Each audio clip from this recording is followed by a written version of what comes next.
হিমন্ত বিশ্ব শৰ্মাৰ প্ৰথমতে ক'ব লাগে যে তেখেতৰ সম্পত্তি কি আছে প্ৰথমতে ক'ব লাগে। আজি মুখ্যমন্ত্ৰীয়ে কৈছে যে তেখেতৰ সম্পত্তিবিলাক ৰাজহুৱা হ'ব। এতিয়া তেখেতে কৈছে যে নিউজ লাইভটো ৰাজহুৱা হ'ব। কিন্তু মই সুধিব খুজিছোঁ যে মই তেখেতক সুধিব খুজিছোঁ যে নিউজ লাইভৰ লগতে তেখেতৰতো আৰু বহুত চেনেল আছে। নিউজ লাইভ আছে, টাইম 8 আছে, নৰ্থ ইষ্ট লাইভ আছে, নিয়মীয়া বাৰ্তা পেপাৰখন আছে, ৰামধেনু চেনেল আছে, ৰং চেনেল আছে, আইনা আলোচনী আছে।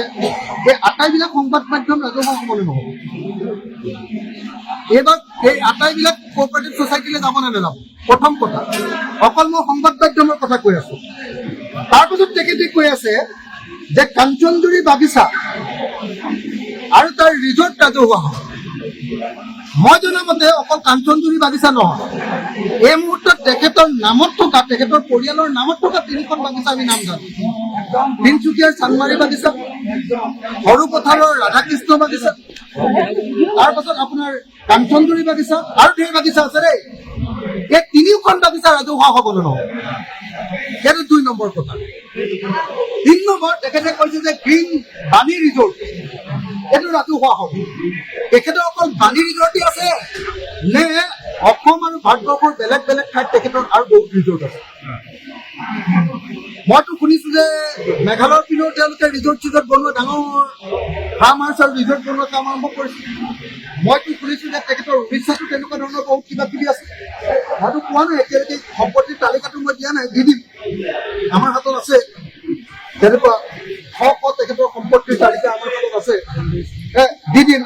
বন্দা স্কুলৰ কথা কৈছিলে, বন্দা স্কুল তেখেতে কৈছে যে জুৰুডৰ কোটিটকীয়া মাটি, জুৰুডৰ যিটো মাটি, সেই মাটিটো শিৱ মন্দিৰলৈ কি বনাম বুলি কৈছে, হয়নে? তাৰপিছত আপোনাৰ তেখেতে কৈছে যে আমাৰ এইটো কি কয়, আপোনাৰ গণেশগুৰিৰ সিফালে এডোখৰ কি বুলি কয়, অগ্ৰদূত যে আছে,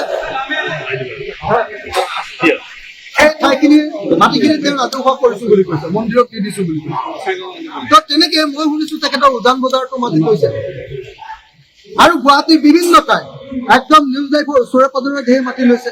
আৰু মই তালিকাখন দি দিব খোজা নাই, যিখিনি মানুহে জানে অকল সেইকেইটা কথাই কৈ আছোঁ।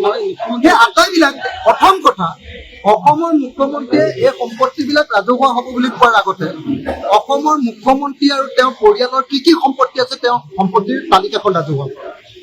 তেখেতৰ পুত্ৰ আৰু তেখেতৰ পৰিয়াল, তেখেতৰ মাতৃৰ, তেখেতৰ পত্নীৰ নামত কিমানটা কোম্পানী আছে সেইটো ৰাজহুৱা কৰি দিয়ক। মুঠ কোম্পানী কেইটা আছে এইটো ৰাজহুৱা কৰি দিয়ক। দিল্লীত তেওঁ কেইটা ঘৰ আছে সেইটো ৰাজহুৱা কৰি দিয়ক। এইবিলাক ৰাজহুৱা কৰি দিয়াৰ তাৰপাছত তেওঁ কোনদিনা এই গোটেইবিলাক সম্পত্তি মানুহৰ নামত উইল কৰি দিব, এইটোতো তেওঁকতো আমি বিশ্বাস নকৰোঁ। মই জনামতে কাজিৰঙাত তেওঁ ঢেৰ মাটি আছে। আপোনালোকে নিশ্চয় জানে যে এবাৰ কাজিৰঙাৰ কহৰাৰ 11 বিঘা মাটি তেখেতে বোকাখাতৰ SDO অফিচৰ পৰা চৰকাৰী মাটি এলটমেণ্ট লৈছিলে। মই তাৰ বিৰুদ্ধে প্ৰতিবাদ কৰিছিলোঁ কৃষক মুক্তি সংগ্ৰাম সমিতিৰ সম্পাদক হিচাপে। তেতিয়া তেখেতে সেই 11 বিঘা মাটি আকৌ চৰকাৰক ঘূৰাই দিছিলে।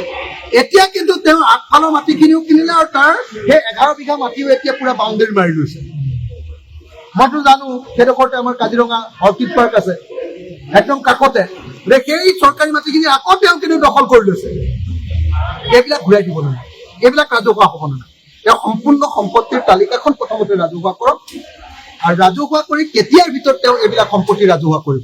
মই আশা কৰোঁ যে অহা এসপ্তাহৰ ভিতৰত, অহা 22 তাৰিখৰ দিনা অসম বিধানসভাৰ অধিৱেশন হ'ব।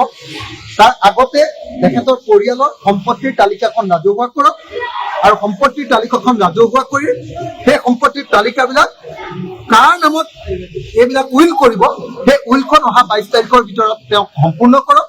আৰু সেই উইলৰ কপিটো তেওঁৰ নিউজ লাইভ চেনেলৰ জৰিয়তে এবাৰ দেখুৱাই দিয়ক অসমৰ মানুহক, আৰু সেইটো এবাৰ সাংবাদিকবিলাকৰ মাজত বিলাই দিয়ক। আমিও RTI কৰি তাৰ কপি এটা লৈ ল'ম, আৰু লৈ লোৱাৰ পাছত সেই সম্পত্তিবিলাক তেওঁৰ পৰিয়াল থকালৈকে বাৰু ভোগ কৰি থাকক, তাৰপাছত সেইবিলাক আমি চব ৰাজহুৱা কৰিম।